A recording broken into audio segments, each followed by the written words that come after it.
Plants vs.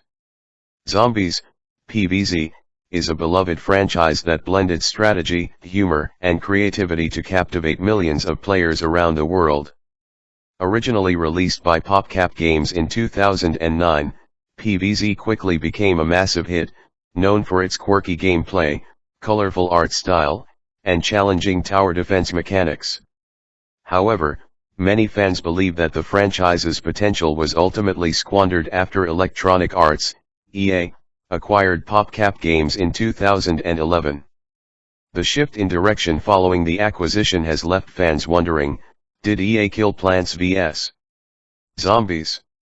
This essay delves into the reasons behind the decline of PvZ, focusing on EA's impact on the franchise, the shift in game design priorities, and how the franchise's identity was altered under EA's influence. 1. The rise of Plants vs. Zombies, PvZ. Before EA's acquisition, Plants vs. Zombies was an indie sensation. Developed by PopCap Games, it was a game that combined strategy, humor, and accessible gameplay, resulting in a worldwide hit. Its tower defense mechanics were simple yet challenging, with players using an array of plants to fend off waves of zombies. The game's success was not just due to its mechanics, but its charm. Its colorful art, quirky humor, and diverse plant abilities made it a standout title. PvZ was a game that was both easy to pick up and hard to put down, appealing to casual gamers and hardcore players alike. 2. EA acquires PopCap Games. In 2011, Electronic Arts, one of the largest video game publishers, acquired PopCap Games. This acquisition would eventually change the trajectory of Plants vs. Zombies. Many fans feared that EA's involvement would result in a shift from the original vision that PopCap had nurtured. EA, known for its focus on monetization and mass market appeal, was seen as a company that would prioritize profits over creativity, and this fear was not unfounded. The subsequent releases of PvZ titles bore the marks of EA's influence, with decisions that veered away from what originally made the franchise so beloved. 3. The shift to Plants vs. Zombies, Garden Warfare. The first significant change after EA's acquisition was the shift from the traditional tower defense gameplay to a third-person shooter format with Plants vs. Zombies, Garden Warfare, 2014. While Garden Warfare had its own charm, with its light-hearted, colorful take on the shooter genre, it marked a major departure from the original formula. The game turned the franchise's focus from strategic plant placement to chaotic, fast-paced combat. This shift in gameplay raised questions about EA's understanding of what made PvZ special. Many fans felt that the essence of the series was lost in favor of chasing trends, particularly the rise of multiplayer shooters at the time. 4. The push toward microtransactions and monetization. One of the most significant ways in which EA is often blamed for killing Plants vs.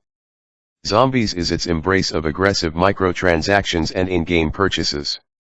Plants vs. Zombies 2, It's About Time, 2013, released under EA's watch, introduced microtransactions in a way that was off-putting to many fans. The game initially allowed players to unlock content through progression, but soon, the pressure to purchase premium items and speed up progress became clear. This shift towards monetization, seen in both PvZ 2 and Garden Warfare, felt like a betrayal to the fans who had loved the original title for its fair pricing and straightforward gameplay. The addition of in-app purchases for power UPS, plants, and other content made the games feel more like cash grabs than the charming, accessible experiences they once were.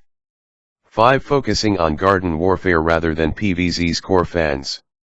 EA's focus on Garden Warfare continued with the sequel, Plants vs. Zombies, Garden Warfare 2, 2016, which doubled down on the shooter mechanics and introduced more competitive multiplayer features. While the game had its merits, it alienated a portion of the PvZ fanbase who preferred the strategic tower defense mechanics of the original games. The transition towards a more competitive, multiplayer-oriented game felt like a departure from the accessibility and casual appeal that made the original PvZ so popular. By focusing on what was trending online multiplayer and team-based shooters, EA seemed to neglect the core fan base that had made PvZ a success in the first place. 6. Lack of innovation in PvZ sequels. Another reason why many feel that EA killed PvZ is the lack of meaningful innovation in the sequels. Plants vs. Zombies 2, released in 2013, did add new content such as new plants, zombies, and worlds, but the core mechanics of the game remained largely unchanged. The game was criticized for feeling like a rehash of the original, with more focus on monetization than truly advancing the gameplay experience. By the time Garden Warfare was released, it seemed clear that EA was more focused on delivering a formulaic sequel than experimenting with fresh ideas or expanding the franchise in a meaningful way. 7. A decrease in single-player focus. PvZ was initially a game that thrived in a single-player experience, allowing players to take their time, strategize, and enjoy the fun, laid-back gameplay. However, under EA's influence, the focus began to shift towards multiplayer experiences and online interactions. While Garden Warfare and its sequel offered fun multiplayer modes, they sacrificed the essence of PvZ's single-player experience. The loss of this focus made it harder for fans who enjoyed solo play to connect with the newer installments, further contributing to the feeling that the franchise was being steered away from its roots. 8. Oversaturation of content. EA's push to release PvZ games at a rapid pace led to a sense of oversaturation. PvZ 2 was followed by Garden Warfare 2, and later Battle for Neighborville, 2019, all of which felt somewhat repetitive and lacked the same spark as the original. The rapid release of sequels, along with the heavy emphasis on online multiplayer, made the franchise feel more like a series of annualized products than a beloved title that deserved careful attention and innovation. This strategy of pushing out content without a clear sense of direction or purpose contributed to the feeling that PvZ was being killed by EA. 9. Decline of interest in PvZ, Battle for Neighborville. The release of Plants vs. Zombies, Battle for Neighborville in 2019 marked another example of EA's mismanagement of the franchise.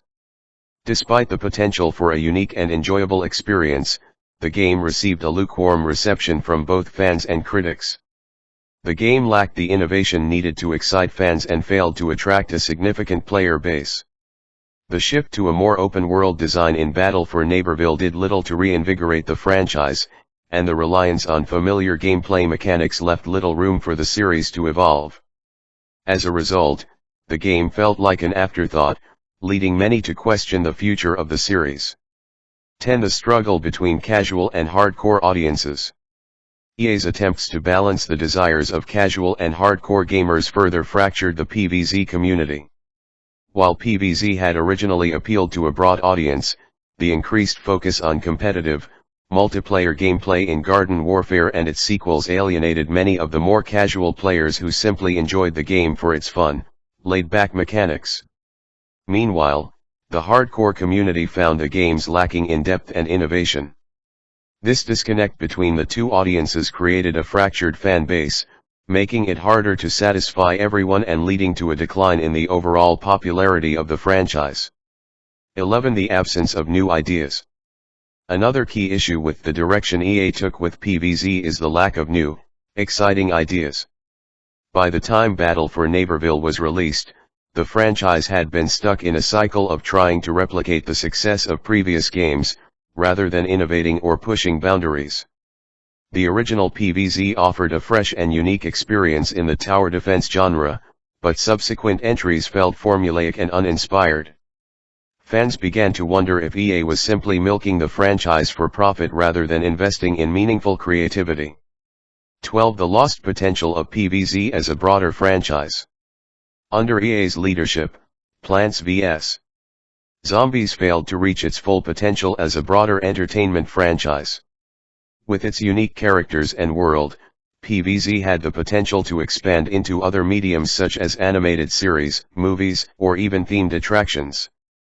However, EA's focus on churning out more games rather than exploring these possibilities meant that the franchise stagnated in terms of broader appeal.